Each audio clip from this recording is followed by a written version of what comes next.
Voltamos com a notícia de frente. Vamos falar da cúpula do clima, de líderes do clima, que foi um encontro importantíssimo, né? Que foi organizado pelo presidente norte-americano Joe Biden. E aí, Haroldo, eu olhando o noticiário não vi assim muitos ataques ao presidente Jair Bolsonaro. Parece-me que ele saiu bem, não? Qual que é a sua avaliação? Ele teve um discurso moderado, ao meu ver, né? Equilibrado, né? Tocou nos pontos essenciais. Mas eu gostaria de chamar a atenção, assim, foi um encontro promovido por um presidente da República, né, Joe Biden, presidente dos Estados Unidos, para corrigir algumas distorções que foram criadas na gestão passada, né, do ex-presidente Donald Trump. Donald Trump rompeu absurdamente com encontros, com protocolos importantes de Paris, Kyoto, todos os compromissos foram abandonados, não só ele. Outros presidentes americanos acabaram abandonando os protocolos de proteção ambiental, de sustentabilidade. Todas as vezes que a economia do país, né, no caso específico dos Estados Unidos, é colocado em xeque, né, se prevê alguma queda na economia, automaticamente o presidente abandonava todos os protocolos ligados à proteção ambiental. E sempre foi assim. Os três maiores países poluidores do mundo, aí eu estou falando China, Estados Unidos e Índia, nunca tiveram, sempre fizeram protocolos, mas na maioria das vezes abandonavam os protocolos, ou seja, todos nos ajudem a poder preservar o meio ambiente, mas eu mesmo não faço a tarefa de casa. Os Estados Unidos, China e Índia nunca foram referência de preservação ambiental, né, de preocupação com o clima, de preocupação com a sustentabilidade. A não ser a China, agora nos últimos 5, 6 anos, que começou a pensar em energia renovável, né, a pensar numa política energética diferente. Mas, durante a vida toda, poluiu muito, destruiu muito, emitiu muitos gases, né, tóxicos, de certa forma, muitos deles, né, o dióxido de carbono, e isso realmente prejudicou muito o mundo. Então, Joe Biden promove esse encontro com 40 países e mais representantes da ONU, para tentar fazer essa correção. E, entre aspas, meio que dizer o seguinte, olha, a gente vai fazer a nossa parte, mas o que ele quer mesmo é que outros países possam assinar alguns protocolos de proteção ao meio ambiente. A Alemanha já, de certa forma, se posicionou dizendo que vai acabar com a questão da utilização de combustíveis fósseis nos próximos 30, 40 anos, né? Outros países também já se comprometeram. A China também se comprometeu, os Estados Unidos também se comprometeu, Índia também. E o Brasil, de certa forma, veio com um discurso moderado, falou na questão do desmatamento, prometeu um monte de coisas, se vai cumprir ou não, eu não sei, né? Falou do compromisso... Você não acredita nesse cumprimento? Não sei, eu não quero acreditar no que os outros falam, né? O discurso tem que ter consistência prática, Nayara, né? Eu acho que o discurso dele, do presidente Jair Bolsonaro, naquele momento foi oportuno e foi moderado, equilibrado, o suficiente para realmente, claro, causar estranheza na oposição, mas de um outro lado, causar uma satisfação muito grande, um certo conforto muito grande em quem é aliado do governo Bolsonaro. Mas para outros líderes, né, a independência do Brasil, ele se fez respeitado, vamos dizer assim. O nosso país foi respeitado, né, nessa cúpula de líderes. Porque a grande preocupação nessa história toda, e esses presidentes todos, esses chefes de estados todos sabem disso, é que o petróleo vai acabar, gente. O petróleo vai acabar, inclusive já existe até um estudo programado para quando o petróleo vai acabar no mundo. 2064, nós não teremos mais petróleo no mundo. E na ausência do petróleo, o Brasil, vou repetir, é o país que tem o maior potencial energético do mundo. Do mundo! A China sabe disso.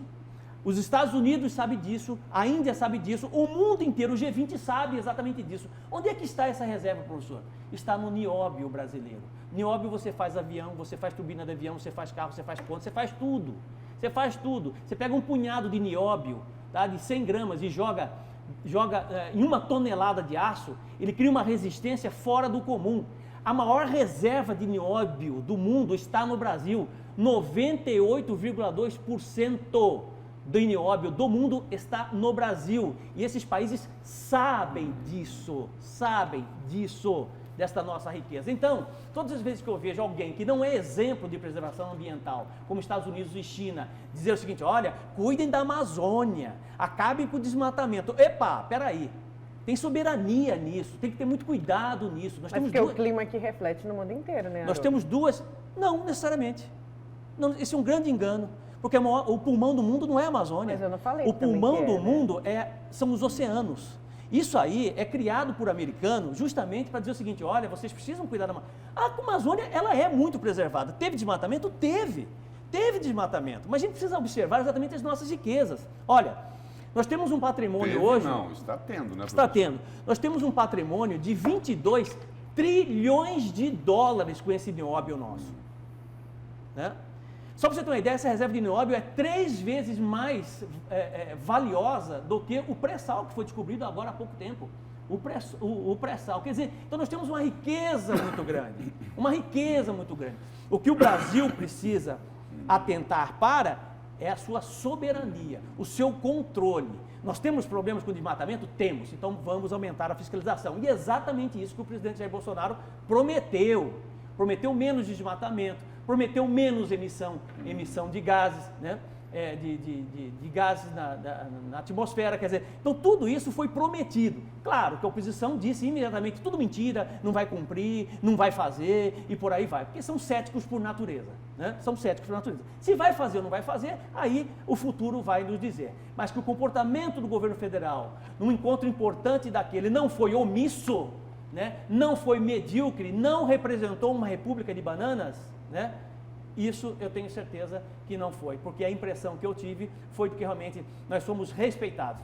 E não seríamos respeitados se nós tivéssemos, de certa forma, um discurso diferente daquele lá. Existe uma tentativa de aproximação, né, de Biden, nessa ligação dos Estados Unidos com o Brasil. É muito importante. Os Estados Unidos é um aliado importantíssimo do Brasil, a China é um parceiro importante do Brasil, tá? Mas nós também não podemos abaixar a cabeça, porque a China precisa alimentar mais de 1 bilhão de habitantes, precisa do Brasil e precisa da soja, precisa do algodão, precisa das nossas commodities, né? Os Estados Unidos também precisa do Brasil, né? Quando eles jogam no mercado internacional, com preços, essa coisa toda, eles sabem que o Brasil é um parceiro importantíssimo para alimentar o mundo, né? E não é de graça, não. Então, eu acho que a gente passa a ser um pouquinho mais respeitado e torcer, sobretudo, para que todas as diretrizes que foram apontadas na preservação do ambiente pelo presidente Jair Bolsonaro, na cúpula dos líderes, seja cumprida. É isso que eu espero por conta exatamente... Só para falar que eu te mandei uma matéria aí para falar dos reflexos da Amazônia na América do Sul e no mundo como um todo, a influência dela em chuvas, em tudo. Você vê o tanto que a nossa floresta amazônica ela reflete no mundo todo. E é claro que o mundo como um todo vai olhar e quer a preservação assim como os brasileiros querem. Sim, só para chamar a atenção com relação a essa questão do nióbio, que é muito importante, só para vocês terem uma ideia, a reserva de nióbio é o dobro do PIB da China que nós temos hoje, né? Se nós reunirmos a reserva, e você pensa que eles não sabem disso? Claro que sabem, né? Se você pegar o acelerador de partícula americano, né, o maior acelerador de partícula americano, de física quântica americana, usa nióbio. A NASA usa nióbio na fabricação de foguetes. Você está entendendo? Quer dizer, então, a riqueza desse mineral é algo absurdo. E nós temos 98,2% da riqueza da reserva mundial.